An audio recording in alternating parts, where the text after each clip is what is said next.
Is music. Today I am going to do Christmas in Dixie by Alabama. So I'm going to go over this song, and throughout December, I'm going to be going over a bunch of different Christmas songs. If you tuned in for my live stream yesterday, I'm trying some new things. Something went wrong with that one, so I'm going to test it out again. The video's recorded, it's fine. But getting it out to you guys, I'm going to work on a way to do that a little bit better. Mainly because I can't always go live, but I want to be able to have these types of videos for you guys in the future. And so just bear with me as I work out some kinks. Every single one of my live stream things are I don't really have a dedicated studio for the live streaming portion. And so I have to have something that moves around. And with that, there are things that just happen and don't work out right. So let's jump right into this one. So Christmas in Dixie, great Alabama song. Um, and if you would like the tab, it's in the description below for the chords. It also links to the previous videos. I'll go over the lead parts for this one a little bit later as well. So let's get started with this one. So it starts with this kind of rocking motion. I don't know, it reminds me of kind of like a boat. Da, da, da, da. So it's this rocking motion between the A and the D string, and you're just going to play A, D, second fret, D. So,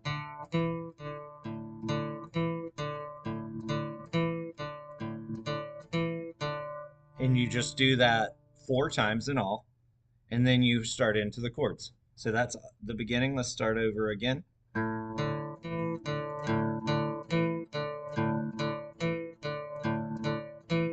Then you're going to go right into an E minor. All right, so it's E minor, then A7,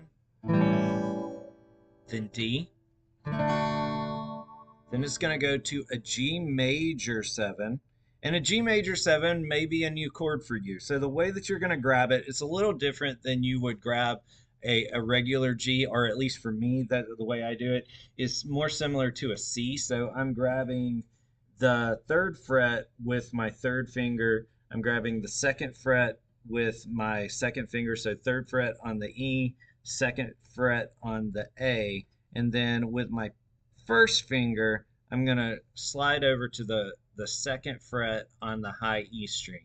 And that's getting me an F sharp, which actually is the chord that makes it a G major 7 chord. So it sounds like this.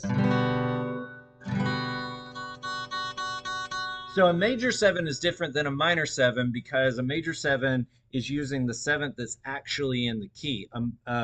Another 7 chord, like your regular G7, which sounds like this, is using a note that is actually not in the key. It's a borrowed note, and so it's flatted from this one. So this is a major 7. This is a regular 7.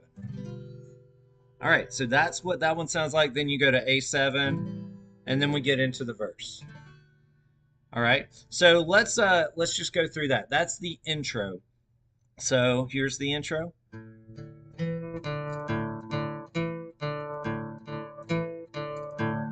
Then E minor, A,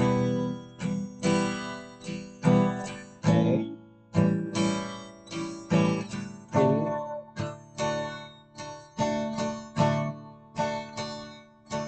G major 7,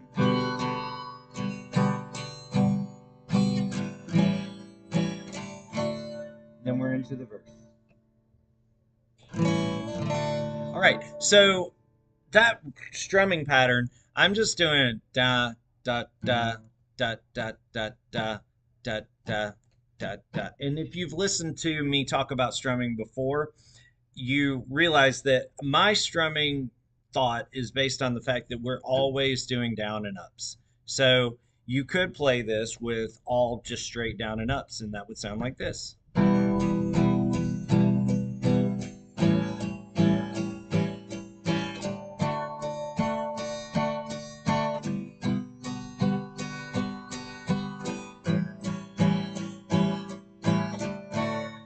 But what I'm doing is I'm skipping some of my downs and some of my ups. And because you're always to do another upstroke, you're always going to have to come back down or go back up to do a downstroke. And so that's kind of the idea. Is you're just skipping some. And so with this one, you're going to go, all right. And so it's if you're used to doing the down and ups, then it's basically down, down, up, up, down.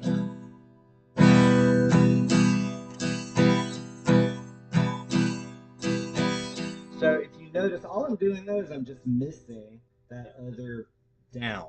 And that's kind of the way that I get it. And don't, if your hand isn't quite doing the exact down and up that you want it to, don't worry about it. Just think about that rhythm, try to copy it, and you'll eventually get there. I would not overthink the down and ups because if you notice, when I started thinking about it, I started to struggle playing it. But when I turn my mind off and just think about the rhythm and try to play it, much easier to do. All right, so we got the intro. We're going into the verse now. So we're going to start with an E minor in the verse. A7. Then we're going to go to a D major 7. We had a G major 7 before. This is a D major 7. All we've got to do, it's close to a regular D chord. We're just going to bar the bottom 3 of the G, B, and E strings like this. All right? That's all you got to do. So let's go over that again. So you got E minor, A7, D major 7. A7, D major 7, E minor, A7, D major 7, then to a regular D7, which looks like this. And then we're going to go to a G, A7,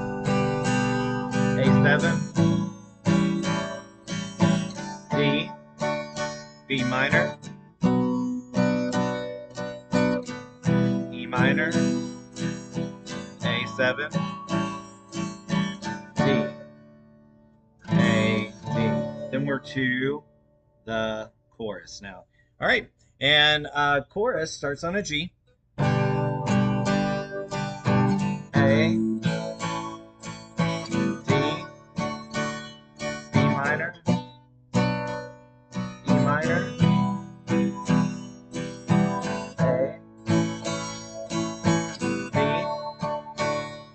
A, D. So some new chords, but for the most part, it should be fairly familiar with it if you've played guitar for a little while. Even beginners, I feel like this is a fairly easy song to get done. Even the G major 7, I would say, is the hardest chord, but if you notice when I get to it, I get these fingers in place first, and I'm already playing the chord before my first finger goes down. And so it's a little bit of getting your right hand to just keep going. So that's one of the struggles when you're starting to do the chords is you don't need to let this hand wait for this hand. Let this hand just continue to move to the chord and get that shape. If you miss it, that's fine. It's only going to be for a second, right? But the main thing when you're thinking about changing chords is to make sure the first notes you're going to hit are covered. And that's why instead of playing, like if I was doing a G major 7, if I was trying to chord it and I went in order, like finger order, like this, I couldn't play it the way that I do because these fingers that are the first ones you're going to hit would not be ready yet. So if you've struggled with changing chords, that's one of the things to start noticing. Look at your fingers, make sure that the first string that you're going to hit is one of the first ones you put down. So what that means is if I'm playing an E minor, this finger needs to be the first one that goes down. It's great to have that little buffer to where you have an open string that you're going to play anyway, right? But always try to get the first finger down. So if I'm going to a D, I want to get this finger down first, right? If I'm going to a C, I want to get this finger down first. So that's the idea with playing these songs and getting a little better at chords. Let me know if you have any questions or if you have any songs that you would like me to do. I have a membership that is all Christmas songs, so check that out below. But like I said, the tab for this particular song is free below. Just click on that link and you can get it immediately. All right. I hope you guys have a great rest of your week and Merry Christmas. Let's see. I'm going to read one comment before we go. Yes, I will do that. I saw the comment yesterday. I had to delete that video though because it was acting up on me. I'm going to try to get that one back out. So if you guys watched that Jingle Bell video and you couldn't handle it yesterday, I'm going to try to get that one back out today. I'm going to work on figure out what went wrong with it and